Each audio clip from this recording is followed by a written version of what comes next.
ફ્રોકનું ગળું બનાવવાનું છે. હવે આપણે ડેમોમાં શું છે 0 થી 1 લંબાઈ ને 0 થી 2 પહોળાઈ 2 થી 3 ને આપણે ડેમો બનાવી દીધો. આપણે ડેમોનું કટિંગ કરી નાખ્યું કાપડ પર. હવે આપણે છે ને કેનવાસ, હવે આપણે કેનવાસ પર ગળા બનાવવાના છે, નહીં કે આપણે કપડા પર બનાવવાના છે. તો ત્યારે આપણે હું માપમાં જોવાનું છે કે 0 થી 12 ગળાની પહોળાઈ કેટલી છે? બોલો 2 ઇંચ. 2 ઇંચ. જો એમાં આપણે 0 થી લેવાનું છે. 0 થી 1 આગળના ગળાની લંબાઈ પહોળાઈ છે. પહેલા પહોળાઈ આપવામાં આવે છે એટલે આ 2 ઇંચ. એનો નંબર 2 છે. આ બીજો માપ આપણે લઈ શકીએ. એટલે 0 થી 2, 0 થી 1 લંબાઈ કેટલી છે આગળની? 4. આ 1. આ પહેલો માપ, આ બીજો માપ.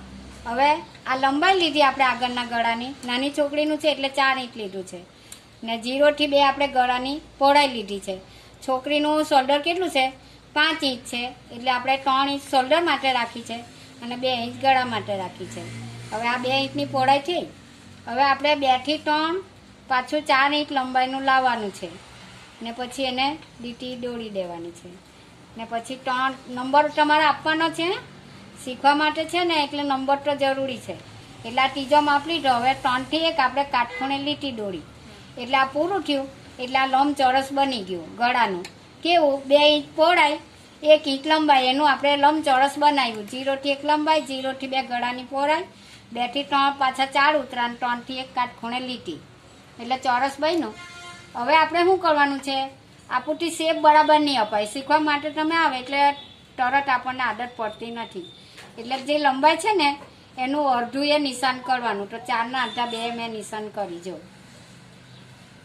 હવે આપણે આ જે કાટખૂણો પડે છે ને ચોરસનો, એમાં તમને દિક્કત રહી ગળો દોરવા માટે, કેમ કે ગળાના નંબરથી નહીં દોરાતું, એને હાથથી દોરવું પડે. એટલે આપણે આ અડધો ઇંચની ચાક નિશાન કરી અને એની આ ચાક ક્રોસ લીટી મારી. થયો. હવે આપણે ગળાનો શેપ ક્યાંથી લેવાનો છે? જ્યાં 1 નંબર મેં આપણો છે ને અહીંયાથી લેવાનો છે. જો આવી રીતે આ નિશાન હાથે જોઈન્ટ કરી દીધો. હવે તમને ફાવે તો અહીંયાથી પાછા લો, નહીં તો પછી અહીંયાથી ડાયરેક્ટ એટલે 2 ઇંચે જવા દેવાનું. હવે આ 2 ઇંચની ઉપર છે ને ગળાનો શેપ અને આપણું ચોરસની એ એકી લીટી રહે. આ થયો. આ ગળાનો આકાર આપણો શેપ થયો. તમે હમણાં છે ને આપણે ગામડાની ભાષામાં શું બોલીએ કે આકાર આપો, આકૃતિ દોરો, એવું બોલવામાં આવે છે. ને આ ભાષામાં શું બોલાય કે શેપ. જો હવે ફરી પાછું શું કરવાનું છે કે આપ જે ગળું આપણે રાઉન્ડ આપ્યું ને, ગળું તો આપણું બની ગયું લંબાઈ પહોળાઈનું, ને આપણે શેપો આપી દીધો એટલે ગળું તો બની ગયું. પણ આપણે એની પટ્ટી વધારવા માટે જેવી રીતે આપણે સેટે લંબાઈ 0 થી 1 એમાં આપણે 1 ઇંચ ઉમેરીએ છીએ. હાના માટે? સિલાઈ માટે. એટલે આ કેનવાસના ગળામાં આપણે શું કરવાનું છે? 1 ઇંચ સિલાઈ રાખવાની છે ચારે ગમ. આમ પેલા છે ને આવા ટપકા મારી દેવાના તમારે આવી રીતે. જો અહીંયા પાછું તમે ભૂલ નહીં કરતા, અહીંયા ચોરસથી નહીં લેવાનું. આ આપણે લીટીથી લીધું છે ને, તો અહીંયા આ તમારે લીટીથી નથી લેવાનું. એટલે આ રાઉન્ડ શેપ પહેલાં આપી દેવાનો, પછી એ રાઉન્ડથી આપણે 1 લેવાનું છે, નહીં કે આ કાટખૂણેથી. પછી આ 1 આપી દીધો. પછી આપણે આ 1 પાછો આ આપી દેવાનું. પછી આપણે એને આમ સીધી લીટી દોરી લેવાની. થયો ને? બસ.